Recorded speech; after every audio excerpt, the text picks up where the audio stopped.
राधा। तब शांत हो जाए और प्यार कर, अपने आप से कंट्रोल, अपने आप सब ठीक हो जाए। ये नहीं हम कह रहे कि बाबा जी बन जाओ, सबके लिए थोड़ी सिद्धांत हो, तो बड़े कोई बिरले माई के पूत होते हैं जिनके अंदर ये शक्ति प्राप्त होती है कि संसार का त्याग करके भगवान के लिए भेष रंगा लेना। कोई साधारण बात थोड़ी, ये कोई साधारण थोड़ी कि प्रभु के लिए हम हो गए, तुम प्रभु देख रहे हैं, मोहर लगे, मेरे लिए तो वैरागी बना है। अपने जो भी सत्संगी जन है, अपने लोगों को एक दूसरे का संबोधन करना चाहिए, एक दूसरे को संबोधन करके उनको भगवत मार्ग में बढ़ना चाहिए। अगर लगे कि कोई साथी गिर रहा है तो हम हाथ पकड़े, हाँ आगे बढ़ो आगे बढ़ो, पीछे कहाँ जा रहे हो, ये अपना मार्ग, ये थोड़ी देखना को नाराज हो जाए। अगर वो अपने आप नाराज हो जाता है तो फिर समझ लो जैसी हरी इच्छा, कोई बात नहीं, लेकिन अपना प्रयास रहना चाहिए उस जीव को।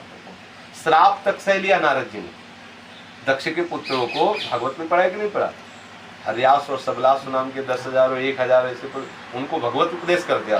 दक्ष ने श्राप दे दिया कि हमारे लड़कों को बाबा जी बना दिया, भगवत भक्त बना दिया। श्राप दे दिया नारद जी को कि 2 घड़ी से ज्यादा कहीं टिकोगे, उनका 2 घड़ी में तो बहुत काम कर लेंगे। बैठता है इसीलिए उपदेश करके सबको भगवत मार्ग में लगा देता है। उनका 2 घड़ी से ज्यादा तुम कहीं टिक नहीं सकते। नारद जी ने कहा बड़ी कृपा, 2 घड़ी में तुम न जाने कितना भक्ति का रहस्य खड़ा कर देंगे। एक शब्द में ज्ञान उत्पन्न हो जाता है। नारद जी सच्चे गुरु हैं, प्रहलाद जी शिष्य उनके, पार्वती जी शिष्य उनकी, ध्रुव जी उनके, जितने भी नारद जी के शिष्य हुए तो साक्षात ठाकुर जी से मिला दिया, ठाकुर जी को अधीन करवा दिया। तो नारद कौन है? भगवान, जिसकी बात रद्द ना हो, जिसकी बात रद्द लाओ वही तो नारद है। नारद जिसकी बात कभी रद्द लाओ, अर्थात भगवान ही नारद जी है। जिसने अपने गुरु को साक्षात परमात्मा समझ लिया, उसकी भगवत प्राप्ति में देरी थोड़ी रहती नहीं रहता है कि महाराज जी ने कहा है बस ठीक है। जो आदेश किया अक्षरशः हम गर्दन कटा सकते हैं, लेकिन गुरुदेव की आज्ञा का उल्लंघन नहीं कर सकते। सब कुछ नष्ट हो जाए, होएगा नहीं कुछ नष्ट, कैसे हो सकता है? जहाँ ऐसी निष्ठा हो जाए कि जहाँ सब कुछ नष्ट हो जाए तो कुछ हो ही नहीं सकता। वो तो दृश्य केवल दिखाया जाता है जब आप कहाँ हो, स्थिति बना दे।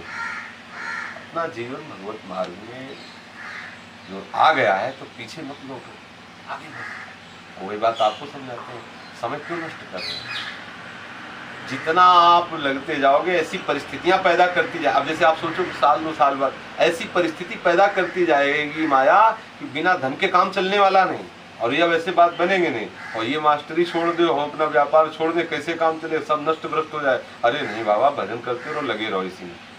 माया चांस ही नहीं लेने देगी। जब आप उड़ान भरोगे भगवत मार्ग की तो ऐसे अंधे और बहरे बनना पड़ेगा, ना कुछ देखना ना कुछ सुनना, सीधे चलना मार्ग। जो जिस योग्य होता है उसको ऐसा उपदेश किया जाता है। अब ये उपदेश बच्चों को थोड़ी देना, ये उपदेश इनको थोड़ी देना जो कल शरणागत होना है। अब आप लोगों को कितना समय हो गया, तो वहीं थोड़ी खड़े रहो, आगे बढ़ो। जो जहाँ पहुंच रहा है उसको वहां रोका थोड़ी जाता, आगे बढ़ो।